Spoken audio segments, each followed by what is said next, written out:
Ladies and gentlemen, Bitcoin's fall from the heights of $84,000 shocked the world. Screens lit up red, headlines screamed panic, and once again, the familiar question echoed through markets and living rooms alike. What just happened? But let me be clear from the very beginning, this collapse was not an accident. What we witnessed was not a random glitch in the system, not simple bad luck, and not the sudden realization that Bitcoin doesn't work. What happened was the predictable outcome of forces that had been building quietly, patiently, and deliberately behind the scenes. For months leading up to the peak, Bitcoin was flooded with attention. Institutional money poured in. Media hype intensified. Retail investors were told that this time was different, that the upside was endless and the risk was minimal. Leverage skyrocketed. Speculation replaced conviction. The market became crowded with participants who were not there for the technology, the philosophy, or the long-term vision, but for fast profits. And when a market becomes that one-sided, it becomes fragile. Large players understand this better than anyone. They know where the leverage is. They know where the stop losses are stacked. They know how emotion drives markets far more than logic ever will. When liquidity dries up and pressure is applied at just the right moment, cascades are not accidents, they are mechanisms. As prices began to slip, fear took over. Liquidations triggered more liquidations. Algorithms sold without emotion. Retail investors sold with emotion. Confidence evaporated faster than it was built. What looked like chaos was, in reality, structure doing what it always does, transferring risk from the uninformed to the prepared. This was not Bitcoin failing. This was the market doing exactly what markets have done for centuries, shaking out excess, punishing overconfidence, and reminding everyone that price and value are not the same thing. Bitcoin did not suddenly lose its properties. The network did not stop producing blocks. The rules did not change overnight. What changed was perception, and perception is the most volatile asset of all. Every major asset that has reshaped the world has gone through moments like this. Railroads, the internet, smartphones, each experienced bubbles, crashes, ridicule, and renewed belief. Not because they were scams, but because human behavior repeats itself, especially when money is involved. So when we ask whether Bitcoin's $84,000 collapse was an accident, the answer is no. It was the result of leverage, psychology, power dynamics, and a system designed to reward patience over panic. The real question is not why it fell. The real question is who learned from it and who didn't. Because in markets, as in life, the biggest lessons are rarely gentle, and they are never accidental. Thank you. The idea that Bitcoin's fall from $84,000 was an accident is comforting, but it is also misleading. Accidents imply randomness, surprise, and a lack of control. What happened in this case was none of those things. Financial markets, especially highly leveraged ones, move according to structure, incentives, and human behavior. When those elements align, outcomes become predictable, even if they appear chaotic to the public. Bitcoin's collapse was the result of pressure applied to a system that was already stretched to its limits. In the weeks leading up to the peak, warning signs were everywhere. Open interest in derivatives reached extreme levels, leverage was easily accessible, and price appreciation was happening faster than organic demand could justify. These conditions do not go unnoticed by sophisticated market participants. Large institutions, market makers, and well-capitalized traders track liquidity, positioning, and sentiment with precision. They understand that when too many traders are positioned the same way, the market becomes unstable. A small push can trigger a disproportionate reaction. Once price momentum slowed, that push arrived. Selling pressure at key levels was enough to break confidence, and confidence is the true foundation of speculative markets. As price dipped, stop-loss orders were triggered, forcing automatic selling. Leverage positions began to unwind, not by choice but by necessity. Liquidations flooded the market with sell orders, overwhelming buyers, and accelerating the decline. This chain reaction was not spontaneous. It followed a well-known pattern that has repeated itself across commodities, equities, and cryptocurrencies for decades. What made the collapse appear sudden was not its cause, but its speed. Modern markets operate at algorithmic velocity. Trading bots respond in milliseconds, executing strategies designed to protect capital, not narratives. When key thresholds are breached, these systems act without hesitation. The result is a waterfall effect that looks like panic, but is actually automation doing exactly what it was programmed to do. In such an environment, the idea of an accident loses meaning. The system behaved precisely as designed. It is also important to understand that volatility itself can be a tool. Sharp moves create liquidity, reset positioning, and allow dominant players to re-enter at more favorable prices. In this sense, crashes are not merely consequences, they are functions of the market. They clear excess, punish imbalance, and restore control to those who understand the mechanics. Bitcoin's drop was not the failure of an asset, but the execution of a process. Calling the collapse an accident suggests that no one could have seen it coming. In reality, many did. History has shown time and again that when leverage, greed, and certainty reach extreme levels, reversals are inevitable. Bitcoin's $84,000 peak was not the end of a journey, but a pressure point. What followed was not chance. It was cause and effect unfolding in real time.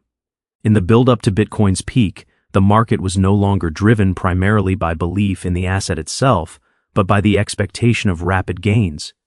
As prices climbed relentlessly, caution faded and leverage became normalized. Borrowed money flowed into positions at an unprecedented scale, amplifying both confidence and risk. When leverage becomes widespread, it creates the illusion of strength, while in reality it weakens the foundation of the entire market. Price may rise faster, but stability quietly disappears. Hype played a central role in this process. Social media, influencers, and constant bullish narratives reinforced the idea that Bitcoin could only move in one direction. Every pullback was framed as a buying opportunity, every warning dismissed as fear. This environment encouraged traders to take larger positions than they could otherwise afford, often using high leverage with minimal margin for error. The market became crowded with participants who were not prepared for volatility, yet were fully exposed to it. As leverage increased, so did the market's sensitivity to small movements. In a lightly leveraged market, price fluctuations can be absorbed by buyers and sellers adjusting their positions. In a heavily leveraged one, even minor declines threaten liquidation. This creates a fragile structure where stability depends on uninterrupted upward momentum. The moment that momentum slows, the system begins to strain. What looks like strength on the surface is, underneath, a tightly wound spring. Speculation further intensified this fragility. Many participants were not evaluating Bitcoin based on long-term adoption, scarcity, or network fundamentals. Instead, decisions were driven by short-term price targets, chart patterns, and the fear of missing out. When speculation replaces conviction, holding power disappears. Traders are quick to enter, but even quicker to exit.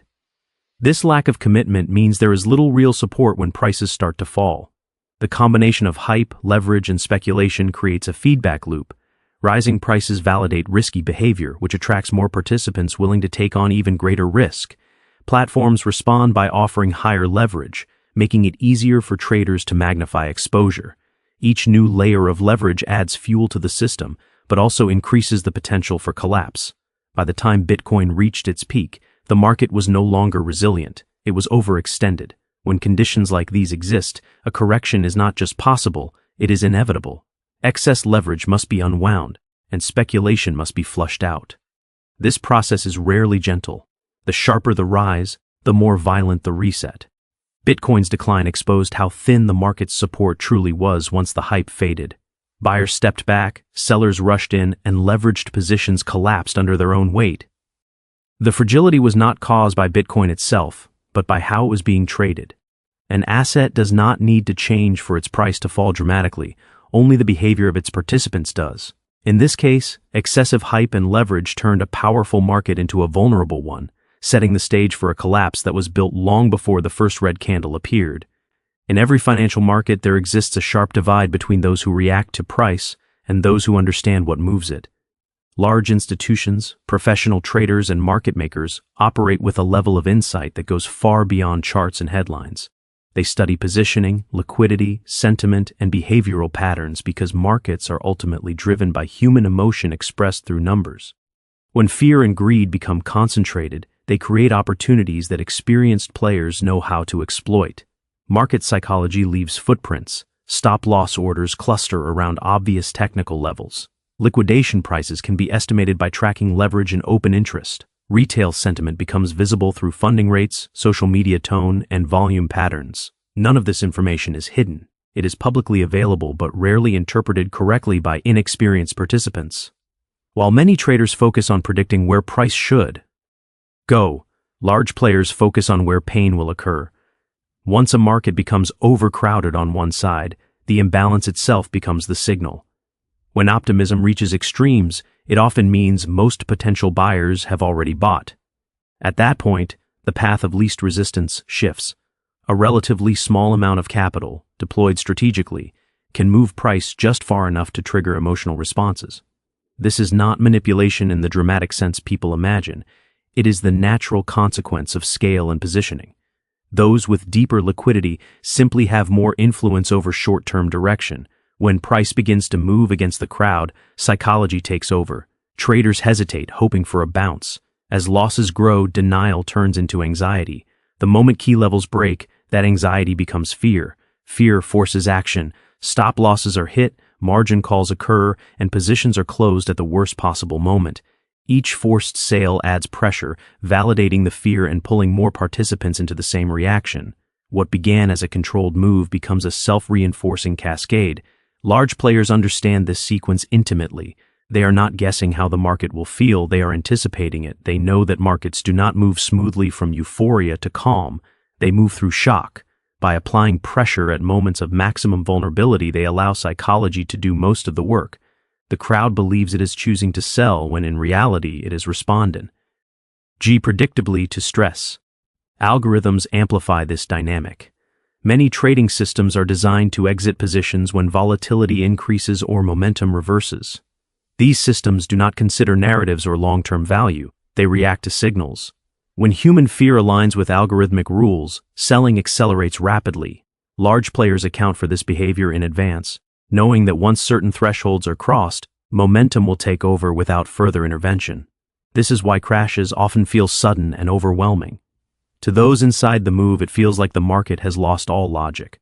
To those who understand psychology, it looks familiar. The same emotions, the same reactions, the same mistakes repeat across different assets and generations. Bitcoin's collapse followed this pattern precisely. The advantage of large players is not secret information, but emotional distance. They do not panic because they have planned for volatility. They understand that fear creates opportunity, and that markets reward those who act before emotions take control. In this way, psychology becomes the most powerful force in finance, and those who master it are able to shape outcomes that appear chaotic, but are anything but accidental. When Bitcoin began to decline from its peak, the initial price movement was not what caused the damage. The true acceleration came from liquidations, a mechanical process that transforms small losses into massive sell pressure. In leveraged markets, trade RS borrow capital to increase position size, but this comes with a critical vulnerability. If price moves too far in the wrong direction, positions are forcibly closed by exchanges. These forced closures are not decisions made by traders. They are automated actions designed to protect lending systems from insolvency. As price dipped, the first wave of liquidations began. Highly leveraged positions, especially those opened late in the rally, had very little margin for error.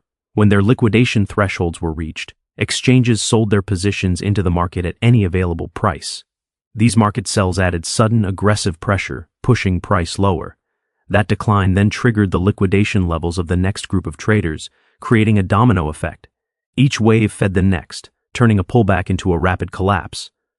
This cascading behavior explains why prices often fall much faster than they rise. Buying usually requires conviction and patience, while liquidations require neither. They happen instantly without regard for market conditions or valuation. In moments of stress, liquidity disappears as buyers step aside, widening spreads and increasing slippage. Liquidation orders hit thin order books, driving price down even further than expected. What appears as panic selling is, in reality, a system enforcing its own rules at maximum speed. The scale of the problem grows with leverage. When leverage is low, liquidations are limited and manageable. When leverage is widespread, they become systemic. By the time Bitcoin reached its peak, leverage was embedded throughout the market. Futures, perpetual swaps, and margin trading were heavily used, creating a layered structure of risk. Once the decline began, it was not just individual traders being wiped out, it was an interconnected network of positions unraveling simultaneously. Liquidation cascades also distort perception. Observers often assume that massive selling reflects a sudden shift in belief or news-driven fear. In reality, much of the selling is involuntary. Traders may still believe in the asset, but belief does not prevent liquidation. The market does not wait for consensus, it enforces margin requirements without hesitation. This is why crashes can feel emotionally confusing. Price collapses even as many participants insist nothing has fundamentally changed. The process feeds on itself. Falling prices trigger liquidations, liquidations push prices lower, and lower prices trigger more liquidations. This loop continues until leverage is sufficiently reduced and forced selling subsides. Only then can organic buyers step in and stabilize the market. Until that point, attempting to catch the bottom is dangerous, because the pressure is mechanical, not psychological, and it does not respond to optimism or analysis. Bitcoin's collapse was amplified by this exact mechanism. The speed and severity of the move were not driven by a single decision or announcement, but by aided systems unwinding excess risk at scale. Liquidation cascades turned vulnerability into collapse, revealing how leverage can transform normal market movement into violent dislocation. What followed was not chaos, but the predictable outcome of a system overloaded with borrowed confidence. As Bitcoin's price fell sharply, the dominant narrative quickly became one of fear. Charts collapsing, portfolios shrinking, and constant alerts created the impression that something had fundamentally broken. Yet beneath the noise, the core elements of Bitcoin remained unchanged. The network continued to operate, blocks were mined on schedule, transactions were processed, and the protocol followed the same rules it always had. The disconnect between price action and underlying reality reveals how powerful emotion can be in driving markets. Fear spreads faster than facts. When prices fall rapidly, the human brain interprets movement as information. Losses feel like evidence, even when no new data exists. Traders begin to search for reasons after the fact, often assigning meaning to routine events or recycling old criticisms. In these moments, logic takes a back seat to survival instinct. Selling becomes less about analysis and more about stopping pain. This emotional response can overwhelm fundamentals, at least in the short term.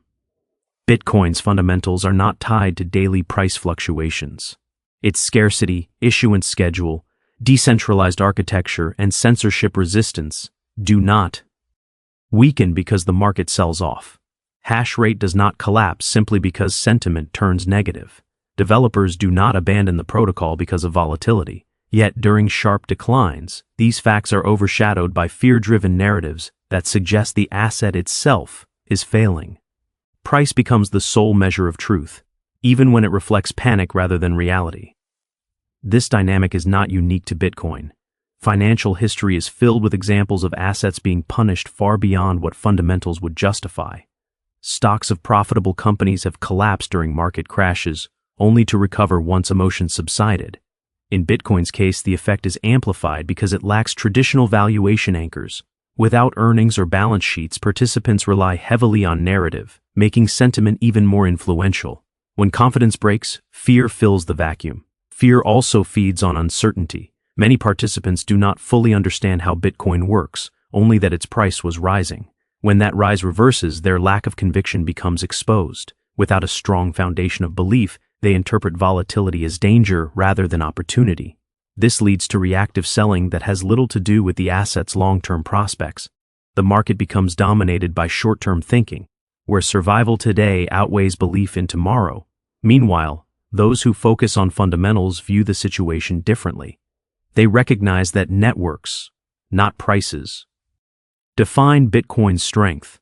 Adoption trends, infrastructure growth, and long-term demand evolve slowly, independent of market cycles. From this perspective, price collapses driven by fear are distortions, not verdicts. They reflect emotional imbalance rather than structural weakness. The danger of fear-driven markets lies in their ability to rewrite perception. What was once seen as innovation is suddenly framed as risk. What was considered inevitable adoption becomes questionable. These shifts happen not because facts have changed, but because confidence has. Bitcoin's collapse illustrates how quickly sentiment can override substance, turning volatility into a narrative of failure. In the end, the sell-off said far more about the emotional state of the market than about Bitcoin itself. Fear dictated behavior, headlines followed price, and fundamentals were ignored. The network continued to function as designed, indifferent to panic. This separation between emotion and reality is one of the most important lessons markets repeatedly teach, and one that Bitcoin once again made impossible to ignore. Market crashes are often described as destruction, but in reality they are processes of redistribution. Value does not vanish when prices collapse, it moves from one set of hands to another. In moments of extreme volatility, assets flow away from participants who are forced to sell and toward those who are prepared to buy. This transfer is not driven by fairness or morality, but by structure. Markets are designed to reward discipline, liquidity, and patience, especially when emotions are running high. When prices fall rapidly, most selling is not voluntary. Leveraged traders are liquidated, risk managers reduce exposure, and fearful participants exit to avoid further losses. These sellers are not making strategic decisions, they are responding to pressure. On the other side of the trade are buyers who have capital available and a plan in place. They are not reacting, they are executing. The crash becomes the moment where imbalance is resolved and ownership changes hands. This dynamic explains why crashes feel so painful for the majority. Participants who entered late, used leverage, or relied on momentum find themselves selling at the worst possible time. Their exit provides liquidity to those waiting patiently. In contrast, disciplined investors understand that volatility creates opportunity. They do not need prices to rise immediately, they need sellers to exhaust themselves. Once forced selling slows, these buyers accumulate assets at prices that would have seemed impossible just weeks earlier. The concept of wealth transfer is uncomfortable because it challenges the idea that markets are neutral. In reality, markets favor preparation over hope. Those who manage risk, maintain cash reserves, and resist emotional decision-making are positioned to benefit when others cannot. This is not exploitation in a conspiratorial sense, it is the natural outcome. Of asymmetric behavior. When one group is forced to act under stress and another is free to choose, outcomes are predictable. Crashes also reset expectations. During euphoric phases, prices become detached from realistic time horizons. Everyone expects immediate gains, and patience is punished. When the market reverses, those expectations are shattered. The asset does not change, but ownership does. Long-term holders replace short-term speculators, strengthening the market's foundation. In this sense, crashes can be constructive. They remove excess and reintroduce discipline. Bitcoin's collapse followed this pattern precisely. Those who overextended themselves were pushed out, while those who understood volatility stepped in. The process was harsh, but it was not arbitrary. It reflected the difference between participants who needed constant price appreciation to survive and those who could withstand temporary pain. The market rewarded resilience, not optimism. Over time, this transfer shapes the next cycle. Assets consolidated during downturns often become the foundation of future rallies. The hands that acquire during fear are less likely to sell during uncertainty, reducing fragility in the system. This does not eliminate volatility, but it changes who controls supply. Each crash redraws the map of ownership. Understanding crashes as transfers rather than failures reframes their meaning. They are not endpoints, but transitions. They reveal who was prepared and who was. In Bitcoin's case, the collapse did not erase value, it relocated it. The market did what it always does under stress, moved assets from weak hands to strong ones, quietly setting the stage for whatever comes next. Throughout history, every technology that has fundamentally changed the world has traveled a turbulent path. Breakthrough innovations rarely move forward in a straight line. Instead, they surge with optimism, collapse under excess expectations, and then rebuild on stronger foundations. Bitcoin fits squarely into this pattern. Its volatility is not evidence of failure, but a reflection of human behavior colliding with something new, powerful, and not yet fully understood. When transformative technologies first emerge, they attract visionaries who see long-term potential. As early success becomes visible, speculation follows. Capital rushes in, often faster than real-world adoption can justify. Prices rise, narratives grow louder, and expectations become unrealistic. Eventually, the gap between promise and progress creates tension. When reality fails to meet inflated hopes, markets correct violently. This cycle has repeated across centuries, regardless of the technology involved. The railroad boom of the 19th century offers a clear parallel. Railroads revolutionized transportation and commerce. Yet their early years were marked by massive speculation, overbuilding, and devastating crashes. Investors lost fortunes, companies failed, and critics declared the entire concept flawed. And yet, railroads went on to become the backbone of modern economies. The crashes did not invalidate the technology, they filtered out excess and misallocation. The internet followed a similar path. During the dot-com era, companies with little more than a website achieved astronomical valuations. When the bubble burst, countless firms disappeared, and skepticism dominated public discourse. Many concluded that the internet had been overhyped. In reality, the crash cleared the way for sustainable growth. The strongest ideas survived, matured, and reshaped nearly every aspect of life. The technology endured, speculation did not. Bitcoin's volatility reflects the same process. It exists at the intersection of finance, technology, and ideology, making it especially prone to emotional extremes. Supporters project a future of financial freedom and decentralization, while critics focus on price swings and uncertainty. Markets amplify both views, pushing price far above and below any stable equilibrium. These swings are not unique to Bitcoin, they are symptoms of adoption in progress. What makes Bitcoin different is that it challenges existing systems directly. It does not merely improve efficiency. It questions authority, control, and trust. This makes resistance inevitable and acceptance gradual. As a result, belief fluctuates, narratives clash, and price becomes a battlefield for competing worldviews. Volatility becomes the visible expression of that conflict.